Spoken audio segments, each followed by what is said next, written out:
Olá pessoal, tudo bem? Sejam todos bem-vindos. Estou aqui de volta das minhas férias muito breves para já começar esse semestre com uma pergunta fundamental.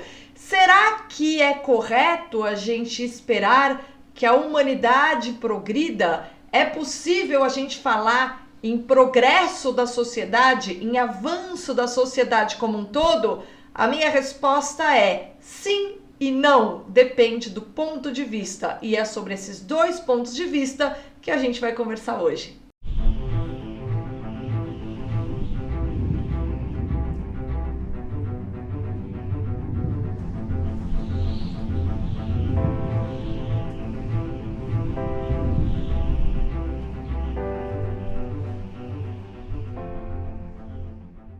Primeiro lugar, vamos entender o termo progresso e vamos entender o seu antônimo, que é retrocesso. Progresso é quando um avanço ocorre quanto a alguma coisa, e retrocesso é quando a gente volta para trás, tá? Então, em primeiro lugar, o que pode progredir? Vamos pegar alguns exemplos práticos para a gente compreender no que é que o ser humano realmente progride. O ser humano, ele progride na sua maneira de resolver problemas ou vencer alguns desafios. Imagine, por exemplo, que o ser humano queria vencer longas distâncias. Bom, foi um progresso a gente passar daquela vida de carruagem, sendo puxado por cavalos, para o carro, tá? Isso é um progresso. A mesma coisa quanto à comunicação. Durante muito tempo, a comunicação, ela se fazia unicamente pelos correios. A gente dependia de mensageiros. E aí, hoje em dia, a gente tem WhatsApp. Bem antigamente, podia demorar meses. Depois, a gente foi melhorando isso com o sistema de transportes, etc. Passou a demorar um mês, uma semana, algumas semanas. Hoje em dia, em 1 minuto, você envia uma mensagem a uma pessoa com os aplicativos de mensagem. Então, no campo da comunicação, a sociedade, a humanidade, digamos assim, fez progressos. Então é só ao universo das coisas artificiais que o progresso se aplica? Não, o progresso se aplica também às várias habilidades que nós podemos adquirir. Afinal, há técnicas ligadas ao desenvolvimento intelectual, ao desenvolvimento pessoal, ao desenvolvimento nas habilidades associadas às várias profissões. A gente pode progredir na nossa capacidade de interpretação de literatura, de poesia, na nossa capacidade de interpretar sistemas, nos expressar oralmente, isso que a gente chama de oratória. A gente pode também progredir na nossa capacidade, na nossa habilidade de se expressar por escrito, na nossa habilidade escrita. A gente pode progredir no aprendizado de um idioma, a gente pode falar com cada vez mais fluência um idioma específico. Todas essas técnicas aqui exemplificam o progresso que a gente pode ter nas várias técnicas da comunicação que são propriamente humanas, a nossa capacidade de nos fazer entender ou de compreender um mistério que está na nossa frente. Nós então fazemos progresso nas várias técnicas que nós incorporamos à nossa existência. A gente pode fazer progresso também em instrumentos, no aprendizado de instrumentos musicais. E aí você vai dizer, caramba, mas quem faz o progresso? Evidentemente é a pessoa e também o instrumento. Os instrumentos vão melhorando conforme o tempo, mas o aprendizado de um instrumento é um progresso que uma pessoa faz quanto ao instrumento, tá? Então, evidentemente que nós, seres humanos, também somos capazes de fazer progressos. O ser humano, ele incorpora habilidades, ele desenvolve, ele cria, ele imagina habilidades. E aí ele estabelece essas habilidades como técnicas ou profissões, e essas técnicas ou profissões são ensinadas e os aprendizes vão se aprimorando nesse aprendizado. A escola hoje em dia, ela tem essa função de capacitar tecnicamente as crianças em algumas habilidades. Se a escola no Brasil já habilitasse uma pessoa em lidar com interpretar números, fazer cálculos, resolver problemas, interpretar textos e se comunicar, já estaria muito bom, né? Quem sabe um dia a gente chega lá e aí nesse dia que a gente chega lá, a escola talvez volte a ter alguma utilidade, porque hoje em dia nem português e matemática as crianças aprendem mais na maior parte das escolas. Portanto, no final das contas, se a gente imaginar a quantidade de habilidades pessoais e de tecnologias, de técnicas que avançam e se aprimoram, se a gente pensar nesse cenário, é claro que a gente vai chegar à conclusão que as sociedades, sim, elas progridem. A humanidade, nesse sentido, ela faz progressos. A questão é sempre no que, quanto a que. Para você interpretar bem essa frase, você tem que entender com relação a que o progresso se realiza. Porque para você dizer que a sociedade, a humanidade progride, você tem que especificar aquele ponto em que ela está progredindo. A humanidade, a sociedade, ela fez e muito progresso no que diz respeito à multiplicação de meios artificiais para resolver problemas que de alguma forma e por algum motivo eram importantes para os seres humanos. Todos nós sabemos que é muito mais fácil a gente, sei lá, ir viajar com um pendrive carregado com todas as nossas músicas do que, imagina, antigamente que as pessoas que poderiam até ter a música na sua casa, mas a gravação era em discos. Imagina isso. Você, no máximo, poderia, numa viagem, levar 1 ou 2 discos e, mesmo assim, ia ocupar um espaço absurdo da mala. Então, progresso, realmente, quando a gente fala de progresso, a gente está se referindo à capacidade humana de resolver melhor problemas ou achar soluções cada vez melhores para pôr em prática algumas operações específicas que são mais ou menos importantes para a vida. Mas o que aconteceu é que num certo momento aí da chamada história das ideias, né? O ser humano ele vai elaborando uma série de teorias sobre ele próprio e a certa altura na sociologia, a sociologia ela importou, digamos assim, esta capacidade humana de fazer progressos que se refere ao mundo artificial e ao mundo da técnica, a sociologia ela passou a importar isso para a sociedade. A sociologia se interessou por esse termo e começou a tentar teorizar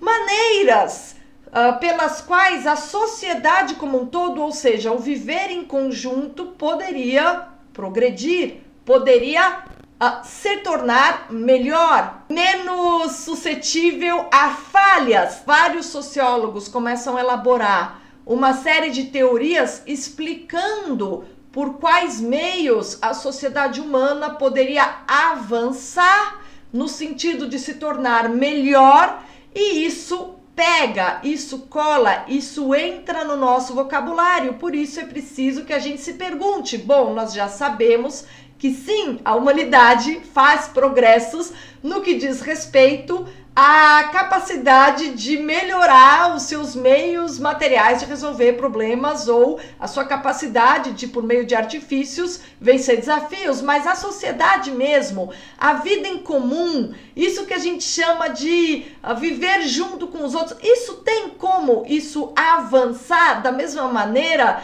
que o nosso domínio do inglês avança? Será que as coisas funcionam da mesma maneira? Essa é uma pergunta importante. Então vamos lá para a origem. Isso é algo que é uma verdade relativa à política, que a justiça é a virtude cardeal da política. Os seres humanos, quando eles são justos uns com os outros, a harmonia se estabelece, razão pela qual é algo bem antigo na história da humanidade, os vários modelos jurídicos, ou seja, as várias maneiras que o ser humano já criou de estabelecer uma forma de resolver conflitos. A justiça, ela é a capacidade do ser humano de perceber o que deve ser atribuído a cada um. É a capacidade que alguns homens têm de dar a cada um o que lhe pertence,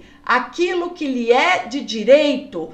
Não significa, evidentemente, distribuir as coisas sem raciocínio, sem entender o que realmente é justo que pertença àquela pessoa. Então, a virtude da justiça, ela anda junto com uma dose muito forte de honestidade. Os cidadãos, as pessoas que são mais honestas e que são justas, elas evidentemente têm uma maior confiança das outras pessoas, mas a gente sabe, né, que a desarmonia entre os seres humanos costuma, sim, ser muito frequente, porque nem todos os homens são justos, nem todos os homens agem de forma justa com o seu igual. Às vezes a gente às vezes a gente cria uns problemas assim desnecessários até dentro da nossa casa, imagina com o próximo, tá? Então é difícil você ser justo o tempo inteiro, porque os seres humanos são seres de sentimentos,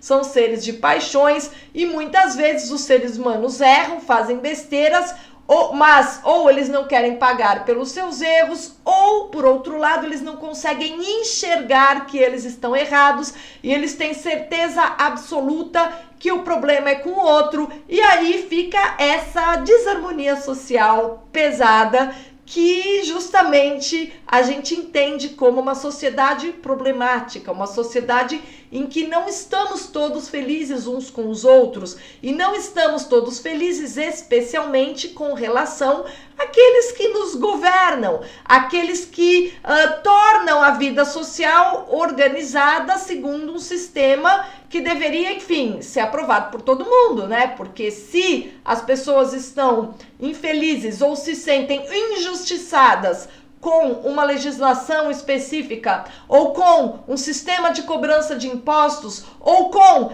a quantia que se paga àqueles que são responsáveis em manter a república funcionando, se a sociedade está infeliz com isso, a gente tem desarmonia social, instabilidade, e evidentemente a gente não vai ter a possibilidade de viver tranquilamente, tá? Qual é a dificuldade, então, de a gente defender que a sociedade possa avançar ou que ela faça retrocessos, tá? O problema é que, quanto a que ela avançou, qual é o seu parâmetro, quanto a que ela retrocedeu, qual é o seu parâmetro, tudo depende, evidentemente, do padrão que você estabelece como a correta prática da justiça. E os seres humanos divergem muito quanto a isso.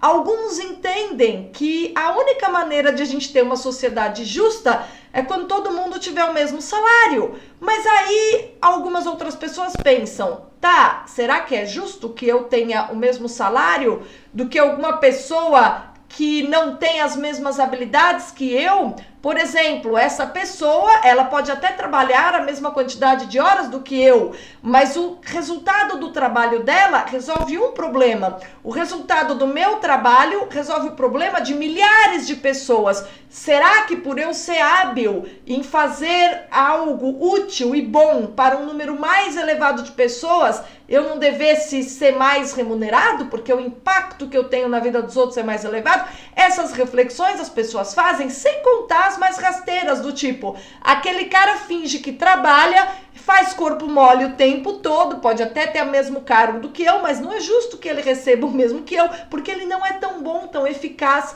e tão honesto quanto eu. Ele mente, ele enrola, ele faz um trabalho ruim, ele copia do colega. Por que é justo? Será que é justo que ele receba o mesmo que eu? Então, essas reflexões várias pessoas, evidentemente, fazem. E aí a gente tem o tempo todo uma dificuldade de se chegar a um acordo quanto a qual seria o parâmetro de sociedade perfeita rumo a qual nós deveríamos avançar. É difícil, eu diria, inviável. Por quê? Porque na prática Nem todos os seres humanos são justos. Não se trata aqui de a gente perguntar, ah, tudo bem, mas é só a gente ensinar todo mundo a ser justo. Aí a gente vai ter harmonia. E aí eu te pergunto, e quem disse que todo mundo quer aprender? Aprendizado é algo que você deve querer. Não, mas você obriga. Tá bom, vamos pegar o princípio básico da vida humana, a capacidade do ser humano de dissimular, de mentir. Você nunca lembra, você não consegue lembrar de um colega seu da escola que simplesmente não queria prestar atenção em nada daquilo e copiava tudo, fingia entregar trabalho, colava na prova? Era alguém que estava mentindo quanto ao seu compromisso de aprender algo que era imposto. Ou seja, na prática, as pessoas só aprendem quando elas querem. É impossível você obrigar alguém a aprender algo. Isso simplesmente não existe. Portanto, o problema não é nem se é possível ou não ensinar alguém a ser justo. Há pessoas que dizem, inclusive, que isso é impossível, ensinar uma virtude a alguém, e outros que tendem a defender que é possível por um meio ou outro. Mas na prática, o problema não é nem se é possível ou não ensinar o agir bem, e sim se as pessoas vão querer ser ensinadas. Ah, mas quem não vai querer aprender a ser bom? Inúmeras pessoas. Para começo de conversa, porque o ser humano, para que ele deseje aprender, ele tem de reconhecer que o próximo é capaz de ensiná-lo. E nem todas as pessoas acham que o outro deve ensiná-las alguma coisa. Esse exercício de humildade, sem ele, o aprendizado não avança. E aí, na prática, portanto, da justiça e na compreensão do agir correto, também nem sempre as pessoas vão querer ter esse aprendizado. O querer dos seres humanos, portanto, não é controlável. Não tem nada que você possa fazer, por mais que a gente tenha algumas técnicas de manipulação, lavagem cerebral, controle social, ainda assim, o fingimento, a dissimulação e a consciência humana que às vezes fala, caramba, estão me obrigando a querer algo que eu não quero. Nesse sentido, você não tem como ter controle de que todos os seres humanos vão aceitar, aprender, a agir bem e a ser justos. Portanto, nesse segundo sentido, no sentido de que se a sociedade pode avançar rumo a uma harmonia, a resposta é não. A sociedade, a humanidade, ela não pode progredir nesse sentido, no sentido de alcançar, seguindo um modelinho específico, uma harmonia. Não há garantia nenhuma, porque a sociedade é o conjunto de seres humanos dotados de vontade, de querer, e o querer de cada ser humano é muito mais forte do que os planos que alguém, um terceiro aí, faz para ele. A gente pode sim dizer que a humanidade avança, que a humanidade progride, mas com relação às suas conquistas no campo da técnica, às suas conquistas no campo das habilidades, e nunca no que diz respeito à harmonia social, e muito menos, é claro, quanto a uma evolução espiritual. Não existe você dizer que a humanidade evolui espiritualmente, porque espiritualidade é algo profundamente individual, formação do caráter é individual, e aí ela há uma dependência ainda mais forte do querer para que uma pessoa, digamos assim, se aprimore. As pessoas que se aprimoram o fazem porque desejam, mas não há garantia nenhuma que todas as pessoas contemporâneas, vivendo no mundo, nas várias sociedades, numa dada época, vão todas decidir se aprimorar no mesmo instante. Do ponto de vista da probabilidade, a gente pode até imaginar isso, mas a gente deveria imaginar que todos os mais de 6 bilhões de seres humanos tomassem a resolução de, assim, da noite para o dia, passar a agir justamente. Aí, ou um número muito elevado. Aí, nesse caso, a gente poderia até dizer que o conjunto de seres humanos, num momento específico, viveu uma fase de esplendor. Como assim viveu? porque, evidentemente, esse estado depende da resolução interna e as pessoas, os seres humanos são mortais, portanto, serão substituídos por outros seres humanos e essa resolução deve estar dentro de cada um dos seres humanos que serão os herdeiros dos seus antepassados. Então, é por isso que quando a gente observa a história, a gente percebe que grandes civilizações, mesmo tendo vivido um momento de auge, depois viveram a decadência. Isso aconteceu com vários países, da mesma maneira que a gente pode observar um país que durante décadas avança, vai bem, tudo corre bem, a qualidade da política é melhor e de repente isso pode começar a decair, porque há sempre a dependência da resolução do conjunto de homens que lideram uma sociedade, do conjunto de homens que tem consciência da sua importância para o esplendor da sociedade da qual ele participa. Então, sem autoexigência de aprimoramento, esquece, não tem a menor chance de uma sociedade evoluir. Porém, a boa notícia é que nós, individualmente, se a gente toma a resolução de se tornar melhor, isso é perfeitamente possível, ainda que a gente viva numa sociedade que a gente tem a impressão de estar degradada. E o que seria? Qual é a origem dessa nossa percepção de que a gente está numa sociedade degradada? O fato de que a gente se vê o tempo todo cercado por pessoas que não procuram a excelência.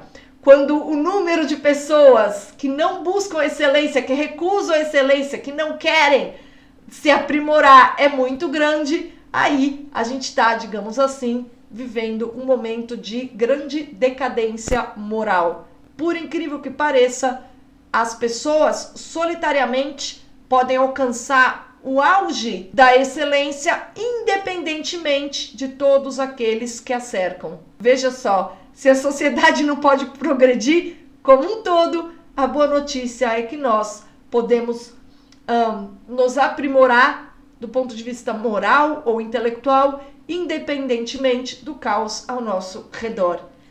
Se você gostou desse vídeo e quer se aprofundar nesse assunto, a minha indicação literária de hoje é esse livro aqui, Gustavo Corsão, que foi um dos maiores intelectuais brasileiros da década de 50, As Fronteiras da Técnica. É um conjunto de ensaios onde ele reflete, entre outras coisas, sobre essa diferenciação que eu fiz aqui nesse vídeo. Obrigada pela companhia e até a próxima!